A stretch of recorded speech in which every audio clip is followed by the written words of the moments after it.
All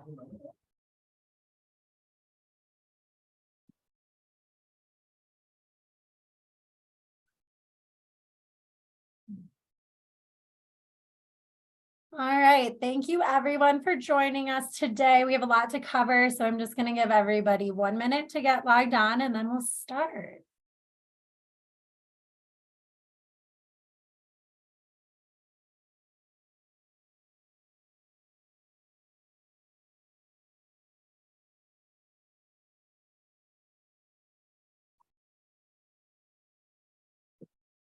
Can you hear us okay, Cece? I can hear you guys perfectly. All right, my name is Cece Mortar and I'm the programs manager for the Steamboat Springs Chamber. I want to give a quick shout out to our business education series sponsors today, the presenting sponsor Mountain Valley Bank, and our supporting sponsors, the Employers Council and Northwest Data Services. These events truly wouldn't be possible without them. We'll stop for questions at the end of each presentation. So please use the Q&A feature at the bottom of your screen for those. You can also use the chat if you have running commentary. I would like to welcome our speakers today, City Manager Gary Suter, Councilor Gil Gary, County Manager Jay Harrington, and Commissioner Sonia Macy's. Thank you guys so much for joining us. This is important to our membership. We have a lot to cover today. So with that, I will just hand it off to the city. All right, so we're up, right? Yep, go ahead. Thank you. I'm Gary Suter, City Manager. This is Gail Gary, a City Council member. I'm going to start my timer here just so I can kind of keep track of the time. And I'm going to screen share, so if you'll just bear with me. And can you see our screen? We can. Thanks, Gary.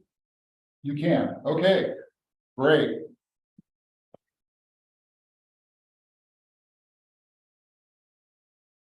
Gary, if you want to change the presentation mode, it's like the display settings. We can see the next slide currently. Display settings.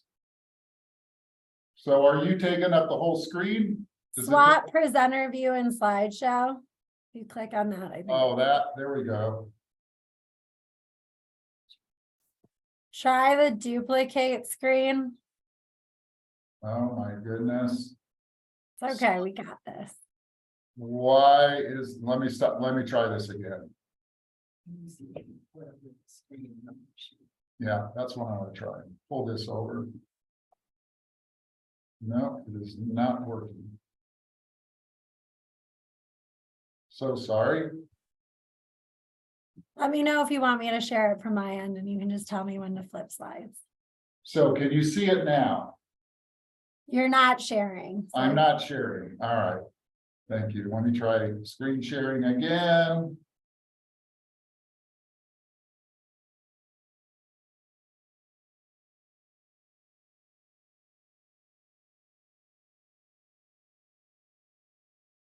And well, why don't you just share it, Cece, and we'll tell you when to move the slides. Thank you. Okay, no problem. The rehearsal was a fail, so thank you.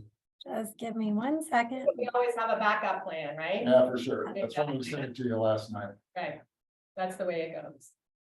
Okay. Here we go.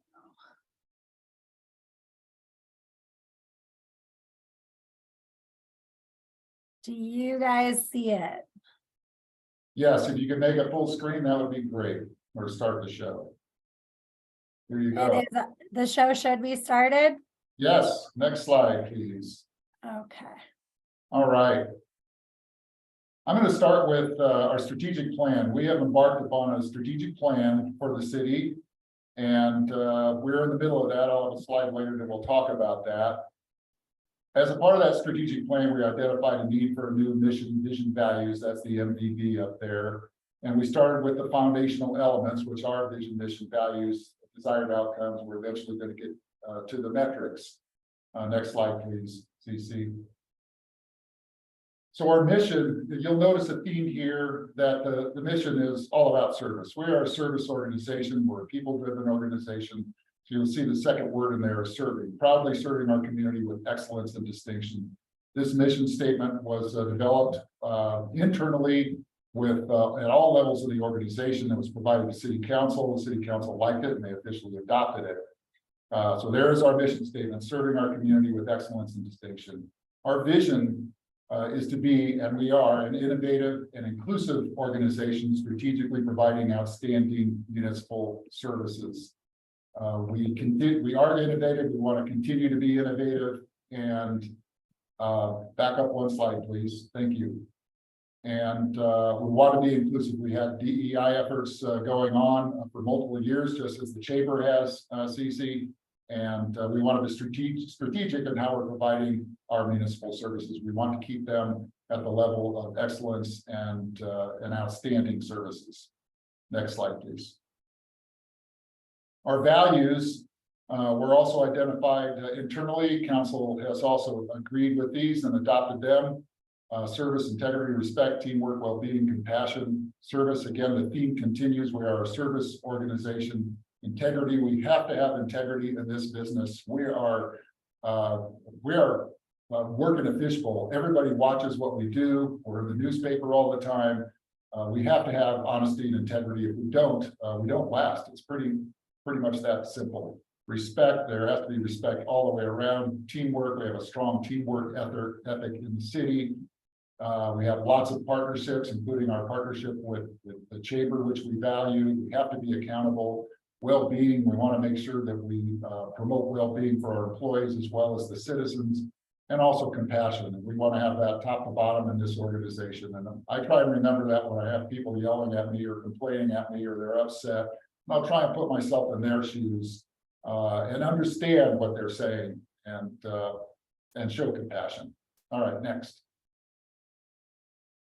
This is our strategic plan process. It's circular. We're down in the lower right right now, developing strategic objectives for outcome areas. We've identified key issues and key outcomes. We're in the process of developing those strategic objectives. Then we're going to move to the left and resource the plan. We need to find out the fault with many strategic plans is you have very ambitious goals, but not the resources to accomplish them. So there are constraints, especially budgetary constraints, as Gail knows. And then we implement that. We measure, we set up metrics to measure our success and keep the process going in a circular fashion, and is centered around those vision, mission, and values. And that will also help inform the city council as you all look at budgetary decisions, which we're embarking on our budgetary process shortly. And it all ties together. So that's the whole goal of our strategic plan. And I'm gonna turn it over to you, Gail. Take the next slide. All right, well, thank you, Gary. And I certainly want to take the opportunity to say thank you to the chamber as well for giving us this opportunity to talk with you all today. During our annual retreat, City Council talks about our goals for the year, and our 3 priority goals for this year are housing, transportation, and water. So what does that look like, right? In terms of housing, it's pursuing affordable and attainable housing. It's certainly working with the Yampa Valley Housing Authority to make sure that we have a successful annexation for Brown Ranch. But it's also looking at other communities and looking at what kind of policies and programs have been put in place that have resulted in affordable and attainable housing kind of in the immediate future. We also are looking at employee housing as options as well. In terms of transportation, we want to look at how do we improve and increase transportation and the mobility options for our residents as well as for our visitors. We continue to focus on the Regional Transportation Authority. We look at implementation of the Transportation Master Plan. We want to work with the county specifically in terms of what can we do for multimodal trail options, you know, specifically as we look out west. And then we continue to look at paid parking.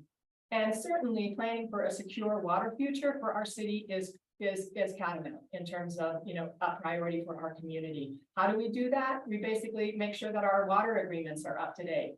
We look at water conservation. We're looking at our landscape code, and we'll be looking at what kind of policies we can put in place to make sure that we are conserving the water that we have. In terms of the wastewater treatment plant, we continue to monitor that for when it needs to be expanded.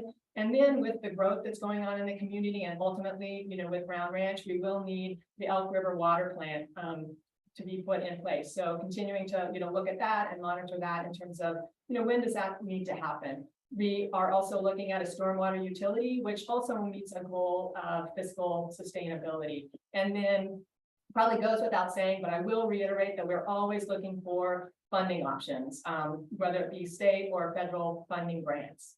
I also just wanted to make sure and point some of the ongoing efforts and priorities that we have in place as well. Certainly, short-term rentals continues to be on our plate. We want to make sure that we are looking at the actions that were taken last year in terms of the overlay zones, the licensing, and the enforcement, making sure that that's working as we intended for it to work and that we're achieving the goals that we set forth. Gary mentioned diversity, equity, and inclusion. That continues to be an effort that we look at as a council. We also, I think you had mentioned too, that like today, we want to work with the county commissioners and make sure that we are collaborating where we can and that we're staying in communication in terms of what are our priorities. So we do have regularly scheduled meetings to go over issues that are important to both the county and the city. And then we also look at environmental sustainability and want to make sure that we are taking those issues and those considerations into all of our decision making as we move forward. So that's kind of where we stand in terms of our goals for this year. And I'll hand it back to Gary. Right, and thanks, Gail. And I have told City Council, you guys pretty much hit the mark with water, transportation, and housing. I think all communities, especially resort communities on the western slope, are those are the top priority issues, along with all the other things that we're watching and following. Right. Okay, moving on to fire station and City Hall. I just watched the last demolition of City Hall come down literally in the last hour across the street from us. And a lot of people standing around and watching that. It's really interesting to watch that. We did a great job, I would say. It's in the newspaper today, talking to the demo contractor and finding out where all these materials are going and how they're being separated and sorted. It's very encouraging what we're doing from a sustainability standpoint. You're looking at some renderings of the new fire station. This process started probably 4 years ago, maybe longer. I think Chief Sarasoli would probably say longer. We began by evaluating somewhere around 30 sites where we could put this downtown fire station. We needed to expand out of our current site at 840 Yampa, where Big Agnes is currently leasing. And we narrowed it down to 8 or 10 sites. We looked at purchasing sites and spending $3 to $5 million. A lot of those fell through, and eventually we landed on this half a block between Lincoln and Oak on 10th Street for both fire station and City Hall.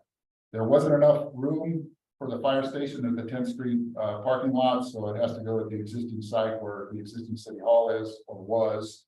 And there you go. You have a look at it there. It's going to be a beautiful station. We have really 3 places where we need to respond to fire. That's the mountain, that's downtown, and eventually out west. And it's been part of the fire EMS strategic plan to have a downtown fire station. So this will be a beautiful municipal complex.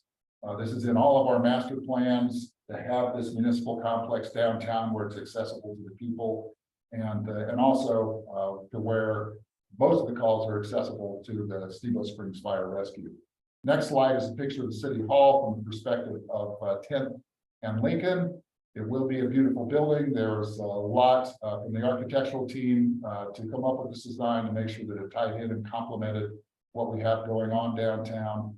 So the fire station will be just behind that on Oak Street. This will be on Lincoln Avenue, and give us room to expand and eventually move all of us that are over here in Centennial Hall to move back into a new City Hall. This is going to be a $35 to $37 million project. We're getting final bids. As expected, the bids are coming in higher as we got the construction drawing phase, and we'll be going back to council with a full report here soon. So exciting times for downtown development and really activating the west side of downtown, which in talking with the chamber and Main Street really needs to happen. And we hope that this catalyzes some other development on this side of downtown. Yeah. Good, okay, I think we'll move on to the next slide, actually. And I don't know, do you want to talk a little bit about Brown Ranch annexation? Yeah, I can talk a little bit about that. What I will describe is just the annexation process, Right. more so than Brown Ranch specifically. The process is controlled by state statutes, and it's an act that was passed in the 1960s. So that's the process that we need to follow. There are certain rules that you have to have with annexation, like it has to be attached to the city. We can't go out and annex Milner, for example. And there's other criteria that have to be met. The property owner needs to file a petition. The property owner is the Yampa Valley Housing Authority. They have filed a petition for annexation with the city. The next step is an annexation agreement. So we come up with the terms of an agreement in terms of what the development's going to look like. It's going to be very high level. And who pays for what? And that's been a big part of the agreement, the negotiations. We have the Brown Ranch Annexation Committee, which meets every other Wednesday. And that's a very active process going on. We expect that to wrap up in June or July. And then that annexation agreement becomes a part of an ordinance that council will then consider and hopefully adopt to annex the Brown Ranch. So that annexation agreement will basically be an exhibit to the ordinance, and then the ordinance is adopted by city council, and then city council zones the land. So they have zoning on that land, zoning overlay, just like the rest of the land in the city. And the annexation is complete. That ordinance could be subjected to a referendum. If citizens wanted to take that to the vote, they could get the petitions followed. It's a whole nother process in our city charter and take it to a vote in November. So that option remains out there on the horizon. I really believe it's going to be how well we do with this annexation. So a little bit about the Brown Ranch annexation process. Good, well, and thank you, Gary, for outlining that process. And I think the other really important piece of this is public engagement. We definitely, want everybody's looking at the plan, and we want input. There are a number of different open houses. There is another open house set for tomorrow at the community center from 4 to 6. So again, make sure that your voice is heard. But again, as we know, right, it's going to be a couple of years before we actually see any sort of construction happening at Brown Ranch. So as I mentioned, housing is definitely one of the city's priorities, and we're looking at how to meet our acute needs in a couple of different ways. I mentioned that we have some city housing projects that are on the book. The Moore Family Ranch employee housing, which will be out by UC Health, will be 10 units of 1, 2, and 3 bedroom units. And it's been approved, and right now we're in the process of talking with general contractors. We're also looking at some seasonal employee housing off of 13th Street. This will be more dormitory style housing for transit workers during the winter, and then our park and rec seasonal workers during the summer. We also were awarded a grant, and so we've hired a consultant to look at various different strategies that can be used to incent affordable housing, in this interim time period. They'll look at various different strategies that have worked in other communities to basically kind of build the infrastructure that we need. We're also having them take a look at the short-term rental tax fund and specifically governance. They're going to help us look at what kind of governance do we need to have in place? What are the metrics that we need to be in place? How do we determine whether or not we're successful? What are our short and our long-term goals? And how do we, again, make sure that we are accountable and are achieving the goals that we want to achieve? So let's kind of move on to the next slide, and we'll wrap it up here really quick in terms of what does the future hold, right? As our community continues to grow, and as we continue to have this migration to the mountains, we need to stay focused on our community. We need our values. We need to stay focused on our vision. We need to stay focused on why we all live here. We stay, keeping at forefront our Western heritage that keeps us grounded. Staying focused on our neighborhoods, making sure that we have socio and economically diverse neighborhoods, make sure that we know who our neighbors are, so that when we see them in the post office and when we see them at the grocery store, we can say hello. We also need to stay focused on the natural assets and that provide us the recreational outdoor activities that we all love. We need to make sure that we're taking care of Hallison Hill and making sure, that everything's in place in terms of Emerald Mountain, so that again, we know that those are the jewels of our community. And that's really, what sets us apart in terms of us versus, other different mountain town communities. So, again, we talked a lot about affordable and attainable housing and certainly what we need to do to make sure that we're, creating the opportunity so that people that work in this community can continue to live in the community. Also, what's going to be important to our future is the accommodations tax. I think most everybody's familiar with the accommodations tax today and the fact that the monies are used a lot for our trail development. That sunsets this year, and so we're in the process of having discussions about how do we want to repurpose that accommodations tax. It would revert to the original language, which basically focused on building immunities, I think amenities. And maybe immunities, but yeah, probably immunities, but more effect amenities. And so again, with the focus being on building kind of new amenities, we realized that we also need monies to maintain those different types of facilities and things that have been purchased and built. So the discussions are, let's talk about continuing to have money for new facilities such as the Bear River Park, but also let's focus on maintenance and maybe, some Yampa River restoration projects.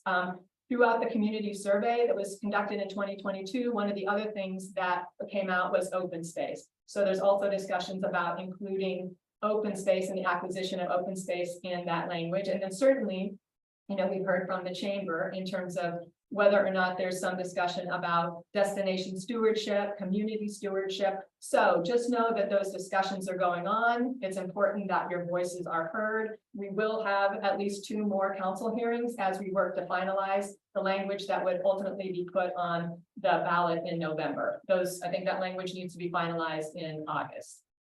We've just 2 more items and we'll kind of quickly wrap up here. Certainly implementation of the climate action plan is important as it relates to our natural assets, making sure that we have snow, making sure that, our river is healthy. So it's about implementing those actions that are set forth in the plan so that we can mitigate the impacts of, the changing climate.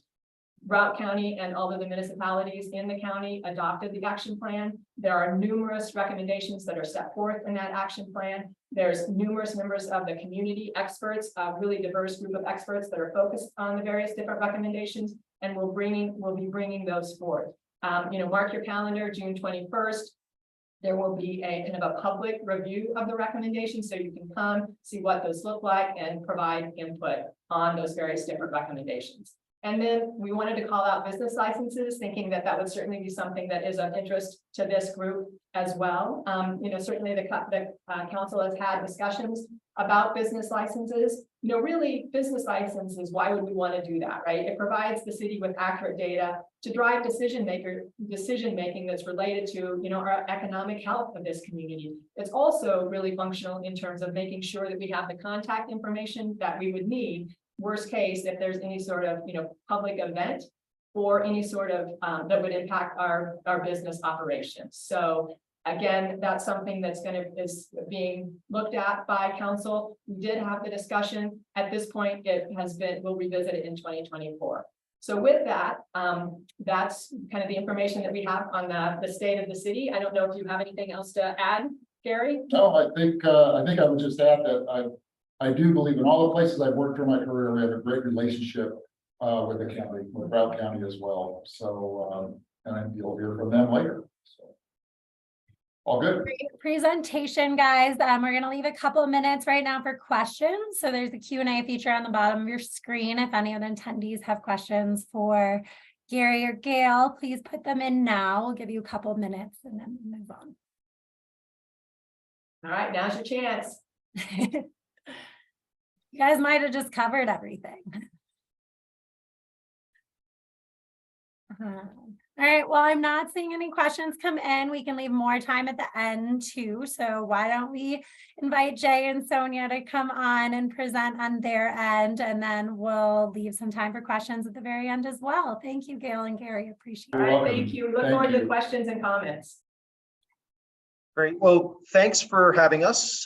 We appreciate the invitation. My name's Jay Harrington. I'm the county manager. I've been here since September of 2021. And as Gary mentioned, the city and county really enjoy a strong working relationship on numerous fronts, which is a pleasant change from my 30 years of municipal and county relations. Sonia, do you want to do a quick introduction too, and then we'll get into our topics? Sure. Thanks, everybody, for being here. We appreciate the chamber hosting this and also our relationship with the city. It's a great time to be in local government. We have some of the most qualified people leading our charge with Gary Suter and Jay Harrington. And I'm just so pleased to be a part of it. As most of you know, I was on the Steamboat City Council for many years, did a couple of terms there, and have now recently joined the Routt County Commissioners as your newest Routt County Commissioner as of this year. So I'll be talking a little bit about land use in just a minute. Great. So the first thing I wanted to check on is that coming up on the shared screen right now? Not yet. Okay, hold on.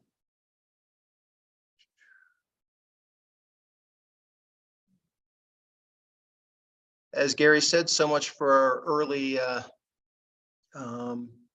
technology check. Well, instead of sharing my screen, I just want to go over a couple things for the county.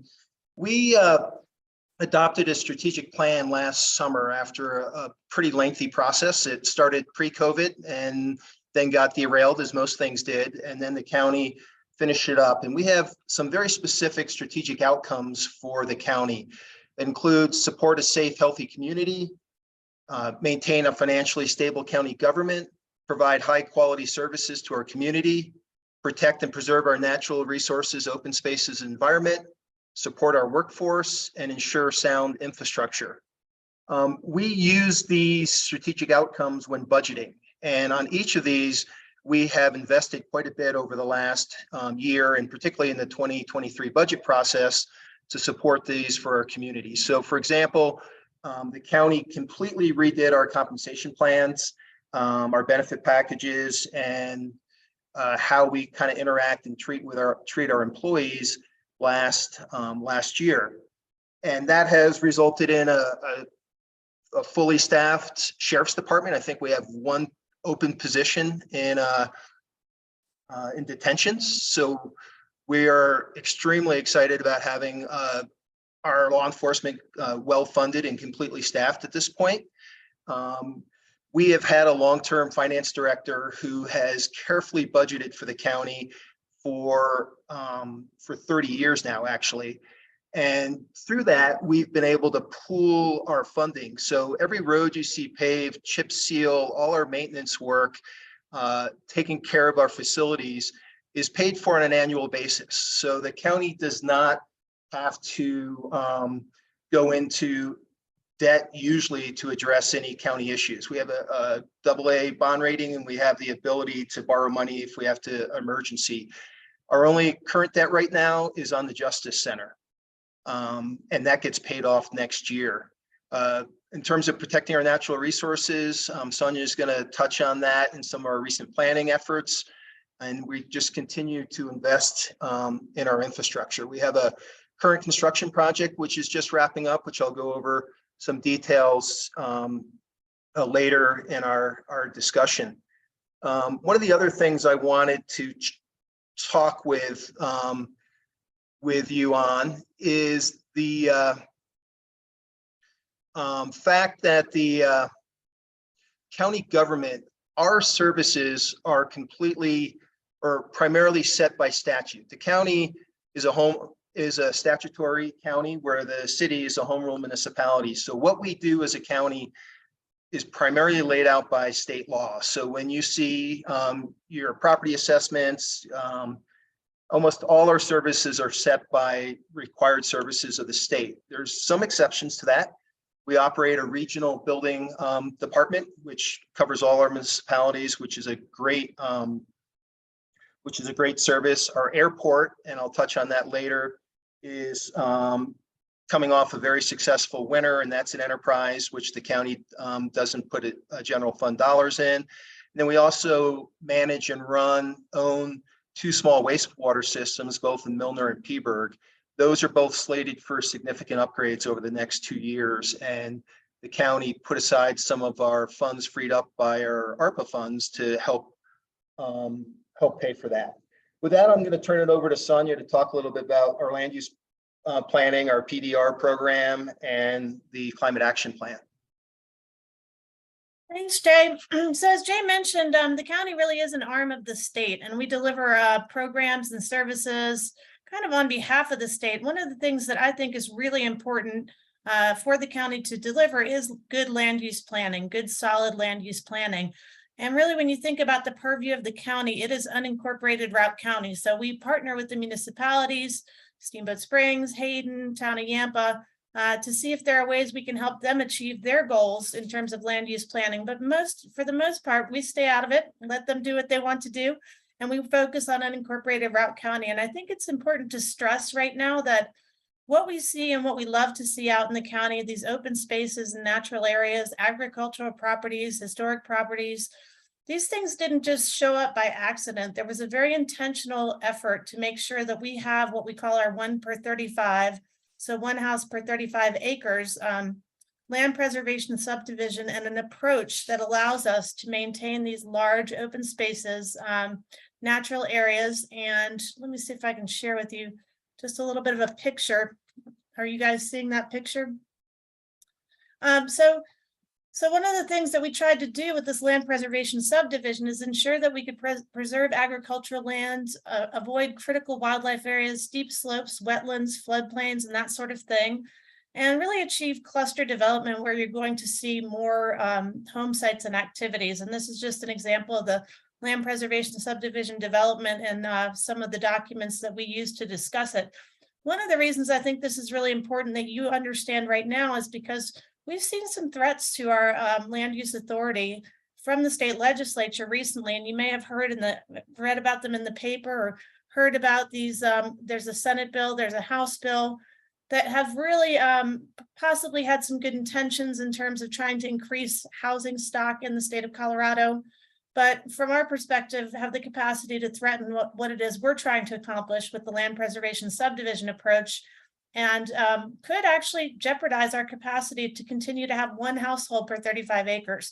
So I bring this to your attention because I think that we've been successful in working with the legislature to make sure that counties are less affected by this approach of more housing is better housing, because while we all know that we need housing, some of us don't agree that more housing is necessarily better housing and that density is appropriate for all areas of our county. So I've been working really hard, as has Commissioner Corrigan, to make sure that people recognize that in the county we have a unique situation with our 1 per 35, and it's something that we very much want to continue to have. So as Jay said, one of the things that we look at is what are the tools that we have at our fingertips as county commissioners to ensure that we preserve the rural character of our unincorporated areas. And one of those is the Purchase of Development Rights Program. I'm just going to pop down this conservation map. I hope you can see the map of Routt County here, which has a number of different blue parcels. And these are the conservation easements that have been conserved by the Purchase of Development Rights Program. Hopefully, most of you are familiar with the program, since 85% of our voters chose to reauthorize it in 2023. But the Purchase of Development Rights Program basically is a way to secure conservation easements, primarily on working agricultural lands, conserving some habitat for wildlife, some water. And as we see recreation pressure increase in areas of our county, what we're seeing is that these animals are moving onto private lands more and more. So, sometimes people say, well, why are we using public dollars to support conservation on private lands? Well, 52% of our county is in public hands already. And as we see increased pressures on these public lands, the private lands are going to become ever more important. So I've been pretty actively involved with the Purchase of Development Rights Program, trying to make sure that we not only are brought the opportunities to conserve agricultural lands, but in fact, maybe we begin to identify how we can connect these lands and provide more of a landscape level conservation approach to our county. So far, we've seen 83 properties, nearly 72,000 acres conserved using $34.7 million of taxpayer dollars here in Routt County. But the interesting and cool thing about that is that those dollars are matched frequently. So you get the value of much more than 34 million with our investment. So this is just one of the tools that we have available to us as we look at land use planning. The other, as I think was mentioned, is our master plan. and the Climate Action Plan. And I'm just trying to pop that up for us. So some of you hopefully participated in the master planning process that we recently went through, concluding in 2022. And really, we went out to the community and said, okay, what is it that we see as valuable? What's important to us? Just to back up a little bit, the master plan that we were working off of was from 2003 previously. And between 2000 and 2018, we saw Routt County's population grow by 30%. So I think anecdotally, we know that, that's been happening, but it really felt like a good time to say, okay, we've seen this growth. How do we want to accommodate that? And how do we want to move into the future while preserving all of the things that are important to the residents of Routt County? So hopefully you are able to see here on the screen that I've presented some of the major takeaways. And I don't think in this audience, it's any surprise that we learned that people want to preserve the open lands, protection of water resources. We all want a sense of community. I think Gail mentioned the quality of life that is good for us, is good for everybody else as well. Opportunity for jobs, entertainment, and recreation. And then, of course, the concerns are, I think, the things that we've all talked about in this audience before: recreational pressures, traffic, housing, sprawl, and how we grow while protecting our water resources as well. So within the master plan, growth, it really is a major topic. And I just wanted to point out, we do have a couple of tiers of growth. And so we all agreed that, we really want the municipalities who want to grow to have that opportunity. And so what we can do to enable that and encourage that, we're here to help. But basically, they're going to set their own destinies. And unless you're Yampa, you're probably ready to grow a little bit and diversify. Yampa kind of wants to stay as it is, and we respect that. So beyond the incorporated centers, there are some targeted growth areas, and really those are clustered around Hayden and the Stagecoach area. And, I have enough information to be dangerous right now about what's going on in those two areas, but, we anticipate seeing a good bit of growth and development in those areas. And as a result of that, we've taken the master planning process and we have prioritized updating our land use codes specifically in these areas at the outset to make sure that if we do see this growth and development, we are prepared with codes that adequately preserve and protect the values that we've all agreed upon are important.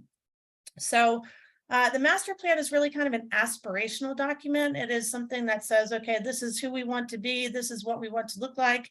It does have some specificity to it, but really where the rubber meets the road is the land use code.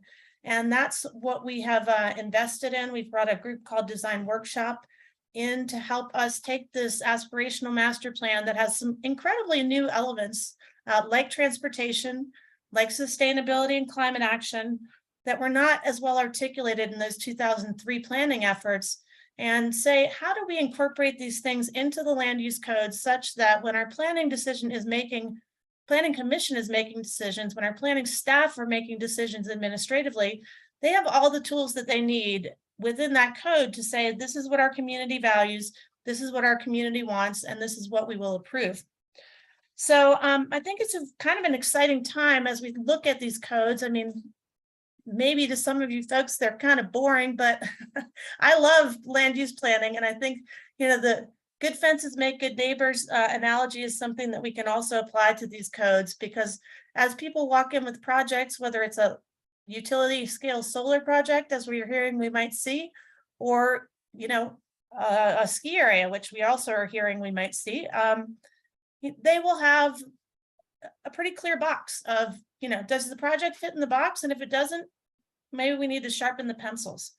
So anyway, another guiding document that we will be incorporating into our land use codes is the Climate Action Plan. And really, I wanted to just mention more specifically to the audience that we're talking to today, I think the Chamber has an important role to play in that Climate Action Plan.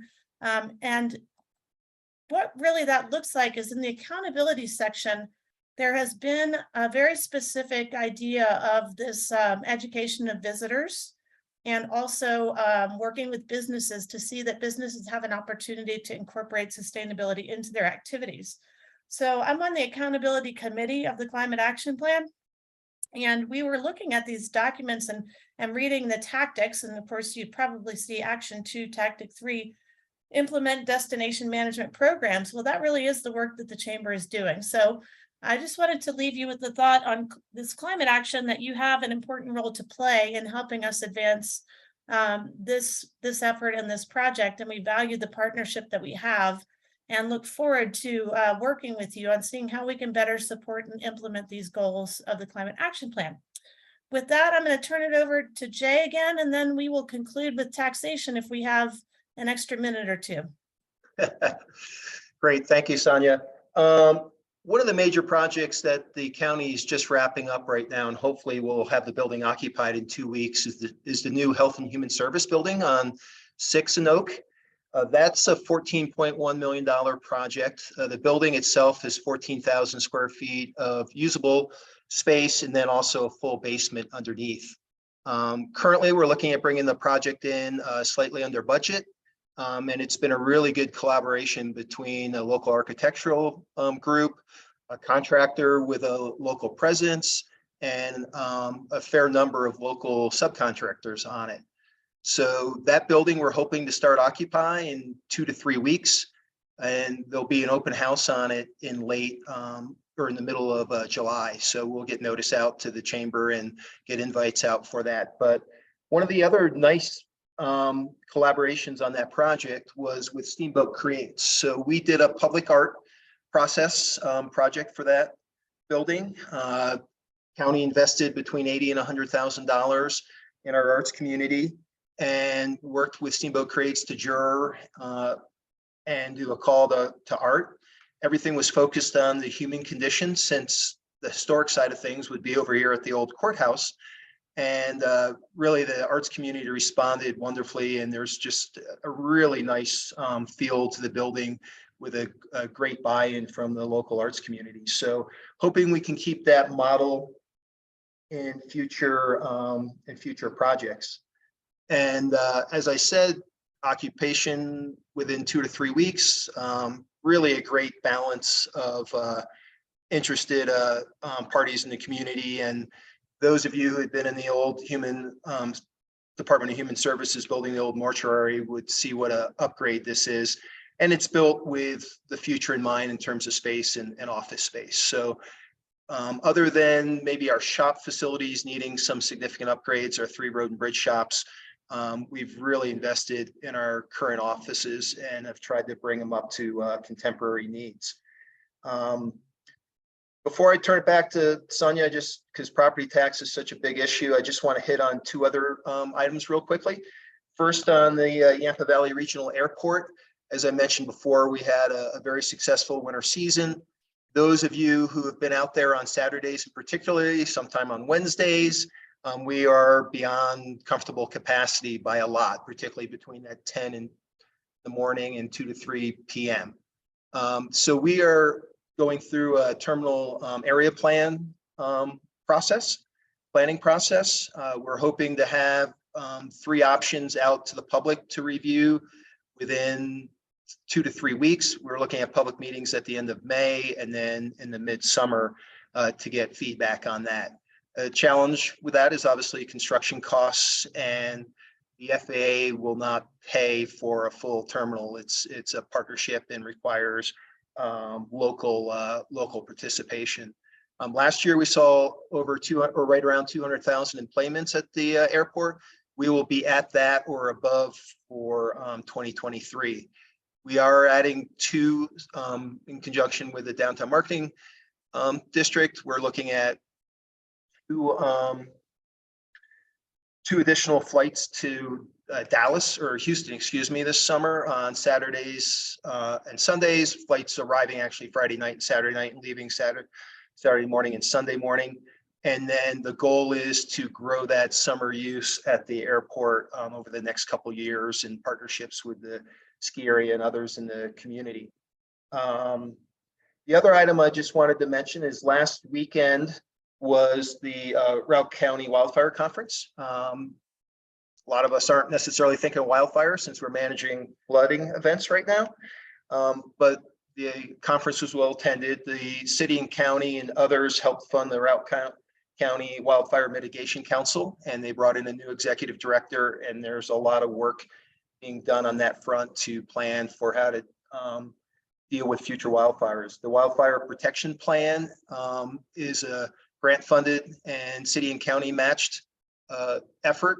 And that plan is about halfway through the process, and there'll be outreach on that this summer. The county did activate our Emergency Operations Center today. Again, we had activated it a couple weeks ago to deal with the flooding in Hayden, to really monitor probably for the next 5 to 6 weeks, stream flows, critical infrastructure at risk, and to continue to assess any damage to different areas of the county. Right now, there's teams going door to door in Hayden, working on damage assessments there from the flooding a week and a half ago. So the county emergency management is busy both dealing with flood assessment, damage assessment, and also looking at future projections. We have a couple roads right now which are passable but are actually being impacted by floodwaters, including County Road 44 at the intersection of Highway 40. So it's going to be an active spring, lots of melting down low, not a whole lot of melting up high yet. So we're far from peak flows. Both the Elk, actually the Elk is really at a high level today, and it's just going to keep growing. So with that, I will turn it back to Sonia to talk about our favorite topic of property taxes and what's going on at the State House at the last minute on that. Can everybody see the letter there?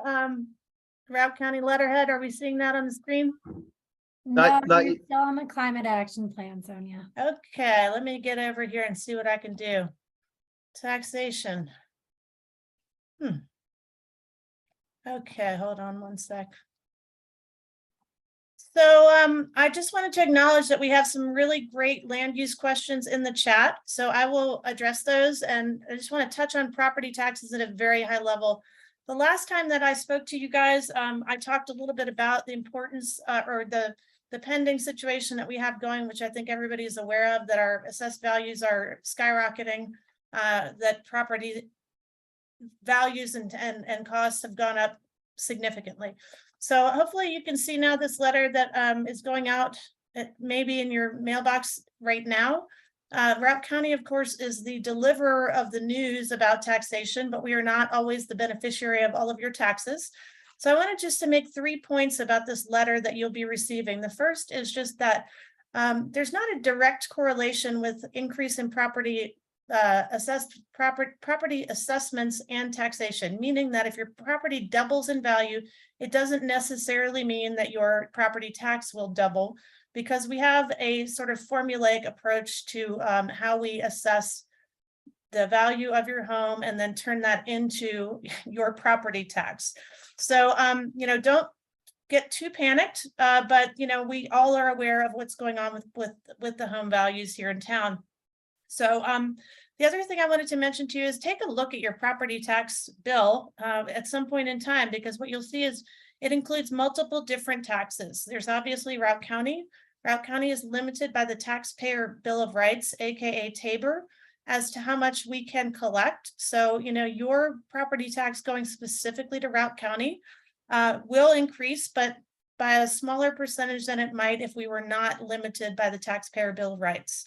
However, there are other taxing districts that you're going to see on your bill who are not limited by the Taxpayer Bill of Rights. So those values or those property taxes may go up quite a bit. And, that's going to be a question of how those entities that have mill levies choose to set their mill levies. Do they have the capacity to ratchet that down a little bit so that the impact isn't as significant? So I just would encourage you to take a look at your property tax bill, look at what you're paying into and how much it's increasing based on what type of entity is asking for those taxes. We're going to have a spicy November ballot here. There has been some information recently about taxation. Hopefully you've seen that the governor has been working with the former primary candidate, Kerry Kennedy, to develop a bill that dropped, I believe yesterday or 2 days ago, on taxation and how we can work to try to find some temporary relief for the situation that we're in.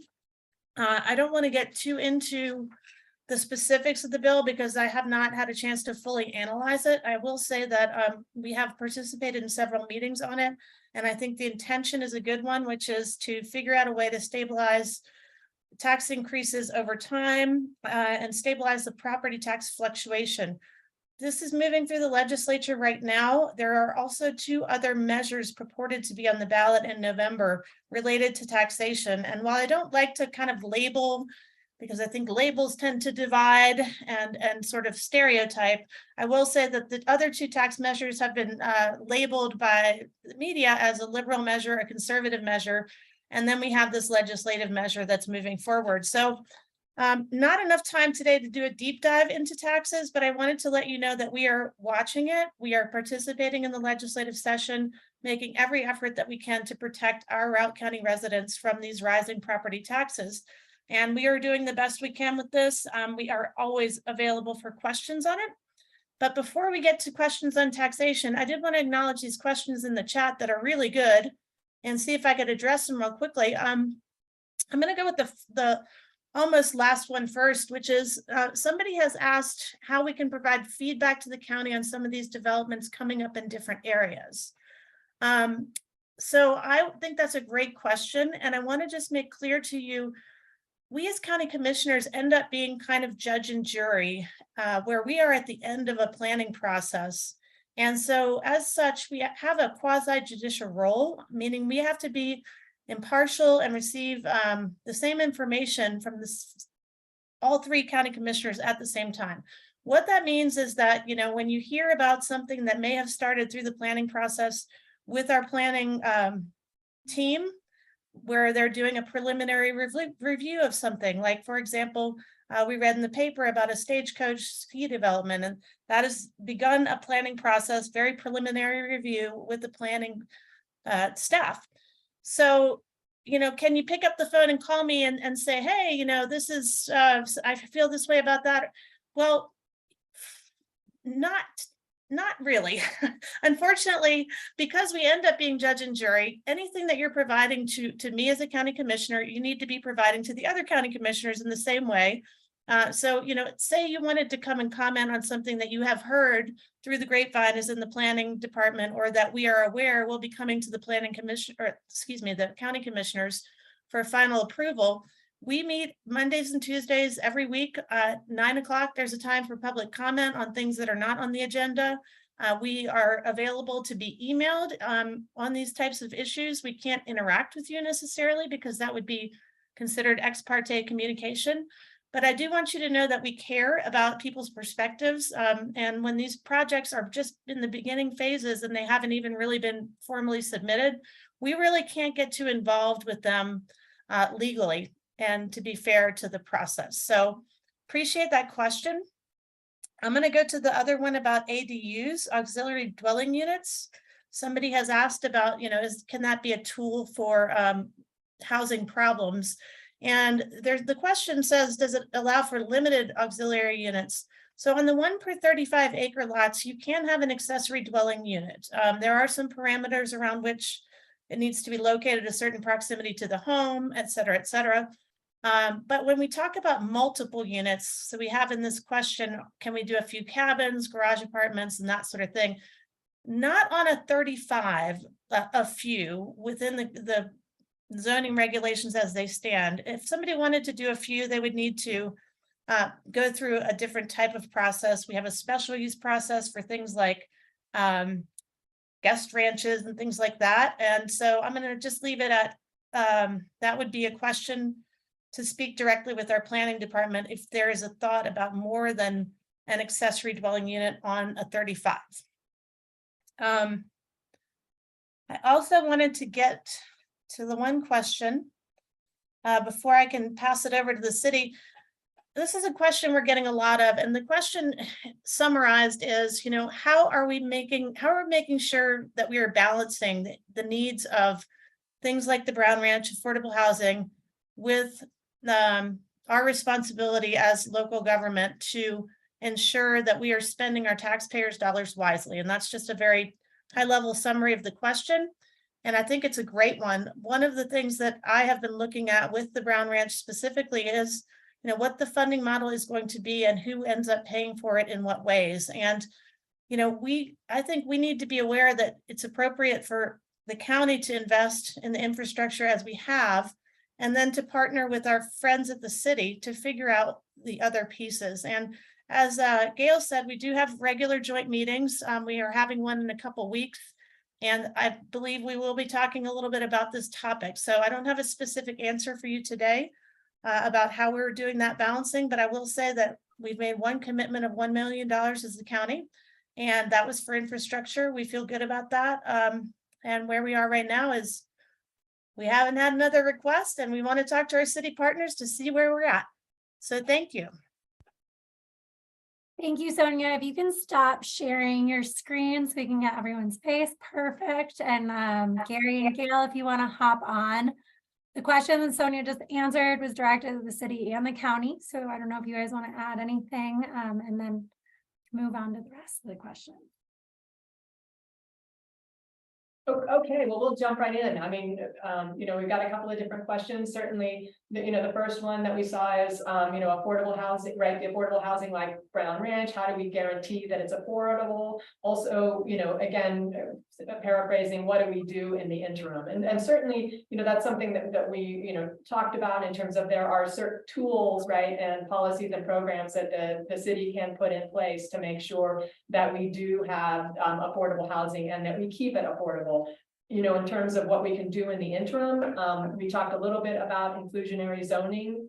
That's something that if a developer comes in and wants to build more, housing, we can make sure that we have housing that is specific to affordable and attainable, and put some, policies around that maintain it, that keep it that way. We also looked at putting in and have in place actually a streamlined process, right? So that if we have a developer that comes in and wants to do affordable or wants to do development and they have affordable housing units in there, that will allow them to kind of move through the process a little bit faster. So certainly there are, policies in place and ones that we can put in place in terms of what we would call the infill, keeping all of the affordable housing kind of development within our community and what we can do to make sure that it ensures and stays affordable. And I think, Gary, you have some, thought in terms of what's being discussed at Brown Ranch in terms of caps and deed restrictions and different things like that you might want to speak to. Right. My experience, and great question, Candace,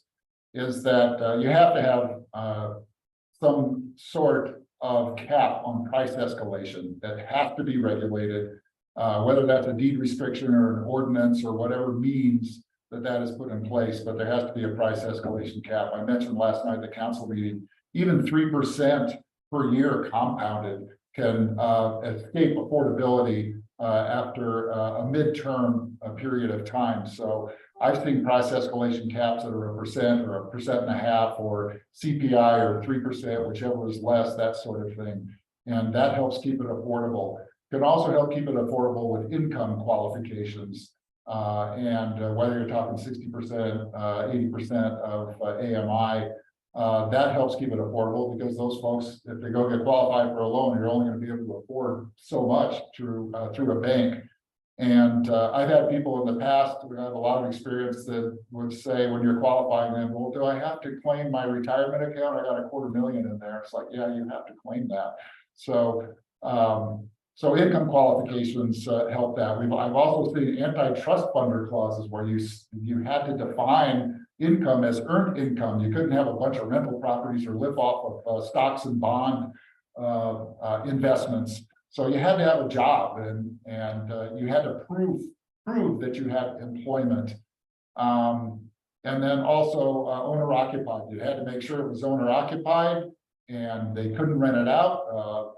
Short term or long term, you had to stay there. You couldn't just get an affordable housing unit and then go rent it out at market rate. So there's all these restrictions that you overlay. And I've had discussions with Jason Peasley, and I know the Housing Authority boards talked about this. These discussions are going to happen shortly with the Brown Ranch Annexation Committee. So that's how you keep it affordable, is you have to put those deed restrictions or some form of price cap, escalation, income qualifications on there for the long term.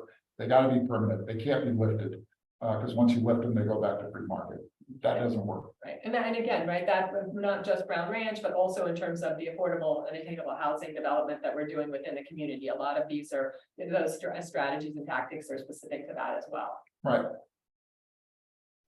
So I know we had a question on Brown Ranch. Do we have a minute or do we need to, I think we're close to time, CC, but If you guys have a couple minutes to stay extra, we would love to answer the questions that are up, and if not, you can go. So I see some in the webinar chat, but yeah, I think we saw a couple of questions on Brown Ranch, and you can kind of keep us honest here, CC, in terms of making sure that we touch on all of them. And I think Commissioner Macy's really, spoke to that, right? In terms of what we need to do as we look at Brown Ranch in terms of making sure that we're meeting the needs of the community and making sure that we're not burdening any particular aspect of the community in one way or the other. What we know today is that around 3,000 people commute into our community daily, right? And what we want to make sure is that the people who want to live here have the ability to live here. And that goes a lot toward addressing, I think, the question about transportation and making sure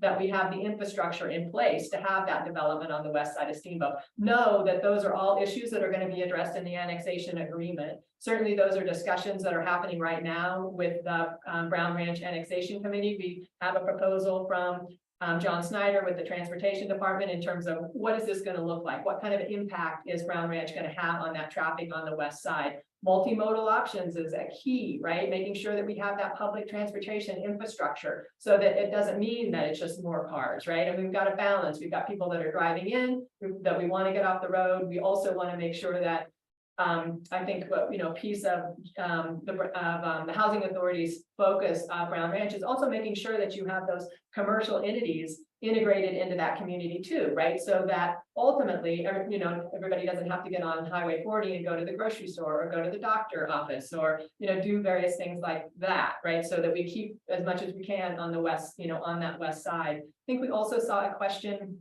about kind of parks and recreation. And again, in discussion, and I believe that there is agreement to put a sports barn out there in Brown Ranch. At least Right. there's, I should say, tentative agreement, right? I think as we work through the negotiations, nothing's permanent at this point, but that certainly is something that's being discussed. And also just making sure that there are parks, right? And that anybody who lives in Brown Ranch has the same kind of access to parks and open space that we, have anywhere else in the community. So those are just some thoughts off the top of my head. I don't know, Gary, if you have anything to add on that to the questions? We're talking about parks and parks, trails, and open space currently, or the annexation committee.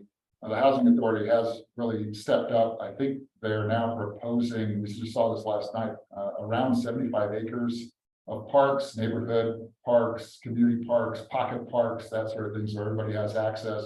They're proposing to dedicate enough land for construction of the sports barn, if the sports barn folks, which are an organized group of people that feel they can pay for it, build it. So that would be a great amenity for Brown Ranch, and it's all about providing equal access. I would also add, how do we manage those impacts? And Sonia knows this and Jay knows this. We have land use codes. We require traffic studies and parking studies and impact studies for all those things that are going to impact the population. And I just wanted to add in closing, the city council is acutely aware, because we have heard from the current residents that are concerned about the financial burden falling upon them to pay for Brown Ranch or pay for much of Brown Ranch. And council is certainly acutely aware of that. And the Brown Ranch folks and the Housing Authority Board, they're aware of that as well. So we have to strike a balance in this annexation agreement to make sure that it's fair for all involved. Does that mean that nobody's going to pay for anything? No, it doesn't mean that. There is value to having employees live in your community. There's values in terms of diversity, there's values in terms of environment. And when that one bill came up for the Housing Authority and I saw it was going to cost me $30 a year to have workers live here, it was a no-brainer to me. I voted yes. So yeah, I'm willing to pay to have people live in the community in which they work. So I'll just leave it at that. Yeah, and I'll just make the point finally too, right? We know there's an economic cost to not having our workers in the, living here. There's an economic cost to having to commute in. We know, and I believe it was, a study that was done, that said, it's a cost of $10 million a year to not have adequate childcare. So there is that cost as well, right? In terms of if we don't solve this problem and make sure that we have the ability to house our teachers, to house our childcare professionals, and all of the workers who we need to make this community work. So we really appreciate the opportunity to be here today, and certainly, anybody that has questions, follow-up questions, you can, where to find us. We definitely want your questions and your input, so thank you. Thank you all for your time and participation today. I will send out this recording to all our participants this afternoon. I did just want to throw out a reminder on a couple events coming up. The city mentioned the open house at the community center tomorrow to chat about Brown Ranch if you want to give some input there. And then on June 21st, the public review of the climate action plan recommendations. We also have the economic summit coming up next Friday, May 12th. That'll include a legislative update that will talk about outcomes of this year's legislative session that we touched on today and new policies that'll impact our community. An economic update that'll focus on the future of labor force, demographics, and housing. A session on current and local initiatives for childcare workforce solutions, and then 2 panels, one on green business, one on banking and lending, and a keynote on change management from the resort. So we'd love to see you guys there. I want to thank our sponsors again, Mountain Valley Bank, Northwest Data Services, and the Employers Council. Thanks for making this possible.